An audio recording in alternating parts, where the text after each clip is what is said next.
नमस्कार, बहुत स्वागत है आपका। आप देख रहे हैं ग्रैंड धर्मा सन्मार्ग।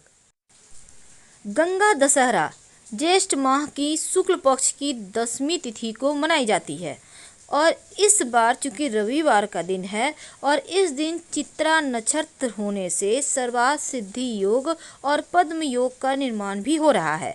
इसीलिए गंगा दशहरा के इस पर्व की महत्ता और बढ़ गई है। अगर हम पौराणिक व्याख्यानों की जाने तो राजा भगीरथ अपने 60,000 पूर्वजों की आत्मा की शांति के लिए कठिन तपस्या करके स्वर्ग से गंगा जी को पृथ्वी पर लाए थे और स्वर्ग से आती हुई गंगा जी की तेज धारा कहीं पृथ्वी के अंदर न चली जाए, इसीलिए उनको संभालने के लिए उन्होंने भगवान शिव को प्रसन्न किया।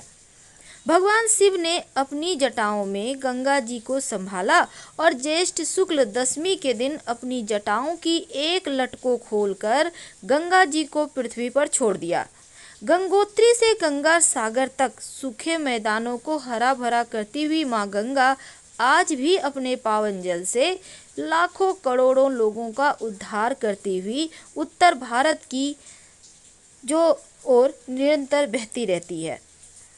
तो ज्येष्ठ शुक्ल 10वीं इस बार रविवार के दिन है और जिसके कारण इस व्रत का महत्व और ज़्यादा बढ़ गया है। इस दिन लोग जो व्यक्ति विशेष हैं, लाखों लोग गंगा में डुबकी लगाते हैं, गंगा माँ की आरती करते हैं। तो कैसे करेंगे पूजा और कैसे क्या करें, देखिए सबसे पहली बात तो सूर्योदय से पहले माँ गंगा का स्मरण करते हुए गंगा जल में डुबकी लगाएं। अगर आप नहीं जा पा रहे हैं गंगा जी स्नान करने तो अपने घर में ही सूर्योदय के पहले ही नहाने का व्यवस्था करें। नहाने के पानी में गंगा जल थोड़ा सा डालकर नहाइए। अगर गंगा जल ना हो तो पानी में तुलसी के पत्ते डालकर नहाएं, वो भी नहीं है तो कुसा घास डालकर नहाइए। इससे गंगा स्नान का फल मिलेगा। ब्रह्म मुहूर्त जो है इस दिन आरंभ होगा सुबह 3:30 से और सूर्योदय के पश्चात 7 बजे तक रहेगा। गंगा पूजन का सबसे जो महत्वपूर्ण मुहूर्त रहेगा वो है 5:27 से दोपहर 12:30 तक, बहुत शुभ मुहूर्त है। और गंगा दशहरे के इस पावन अवसर पर बहुत से लोग वैवाहिक कार्यक्रम से पूर्व के कार्यक्रम जैसे सगाई, रिंग सेरोमनी, लग्न आदि करना शुभ मानते हैं। गृह प्रवेश, नींव पूजन, आभूषण खरीदना, नवीन व्यापार शुरू करना, धन का इन्वेस्टमेंट करना भी इस दिन शुभ माना जाता है। हिंदू धर्म में गंगा दशहरा का त्योहार बहुत महत्व रखता है और चूंकि धार्मिक शास्त्रों के अनुसार गंगा दशहरा पर मां गंगा की पूजा करने से उनकी असीम कृपा प्राप्त होती है और पतित पावनी गंगा में डुबकी लगाने से मनुष्य पापों से मुक्त हो जाता है। यानी गंगा में लगाई गई एक डुबकी व्यक्ति के भाग्य को बदल देता है। शास्त्र कहता है कि इस बार भी रविवार के दिन गंगा दशहरा का पर्व है और डुबकी लगाने के बाद इस दिन सूर्य भगवान को जल देने का, पितर देवों के निमित्त तर्पण करने का और दान करने का विशेष महत्व है। तो चलिए जानते हैं विस्तार से। देखिए सबसे पहले मनुष्य से जाने अनजाने कई गलतियां हो जाती है, कई पाप हो जाते हैं। राह चलते कभी चींटी पैरों के नीचे आ गई, ये भी पाप है। वाणी के द्वारा कभी किसी का दिल दुखा दिया, अब ये भी पाप है। किसी को गाली गलौज कह दिया, वो भी पाप है। पशु पक्षियों को पिंजरे में रखना भी पाप होता है। तो ज्योतिष में पाप के बारे में बहुत सारी बातें हैं। कभी कभी जाने अनजाने बहुत सारी चीज़ें हम कर लेते हैं। तो इन पापों से मुक्ति पाने के लिए ज्योतिष में कहा गया है कि जो भी आपसे पाप हो गया है, सबसे अच्छा अवसर गंगा दशहरा का ही होता है। क्योंकि इस दिन अगर उन पापों का क्षय करना चाहते हैं, समाप्त करना चाहते हैं, तो गंगा स्नान या घर में ही गंगा जल में नहाएं, शुभ फल की प्राप्ति होती है। और इस दिन तो गंगा दशहरा पे क्या उपाय करेंगे, देखिए सबसे पहले तो स्नान करना है। नदी तालाब हो तो अच्छी बात, नहीं तो घर में ही करें। अब नहाने के पानी में गंगा जल डालेंगे, लेकिन जब भगवान सूर्य को जल अर्पित कीजिएगा तो लोटा में एक थोड़ा सा गंगा जल डालकर सूर्य को अर्पित करें। गंगा जल ना हो तो कुसा घास जल में डालकर फिर अर्पित करें।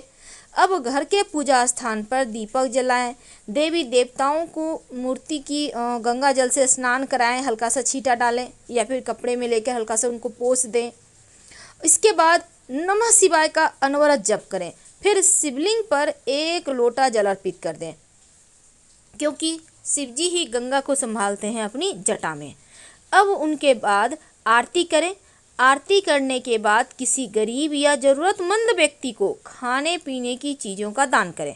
आटा, दाल, नमक, चावल, घी, सब्जी का आप दान कर सकते हैं। चाहें तो फल भी दान कर सकते हैं। इस दिन व्रत भी बहुत सारे लोग रखते हैं।